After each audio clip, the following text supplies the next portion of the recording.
আপনারা জানেন গত কয়েকদিন যাবৎ ধরে বেগম খালেদা জিয়া গুরুতর অসুস্থ হয়ে এবার কি আর হাসপাতালে ভর্তি।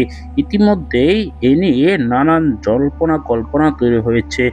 বাংলাদেশে আসতে পারছেন না তারেক রহমান, কেননা বাংলাদেশে তারেক রহমান আসার বাধা দিচ্ছে নাকি বিএনপিরই কয়েকজন সিনিয়র নেতাকর্মী। যদি তারেক রহমান আসে তাহলে বিএনপির দায়িত্ব তারেক রহমানের হাতে চলে যাবে, সেজন্য নাকি তাকে আসতে দিচ্ছে না বিএনপি নেতা কর্মীরাই। এ নিয়ে গভীর কিছু ষড়যন্ত্র ফাঁস করেছেন পিনাকি ভট্টাচার্য।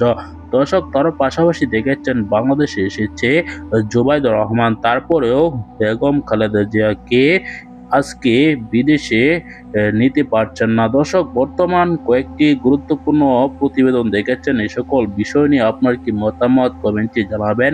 পরবর্তী নিউজ পেতে চ্যানেলটিকে সাবস্ক্রাইব করে রাখবেন। আসসালামু আলাইকুম ওয়া রাহমাতুল্লাহ।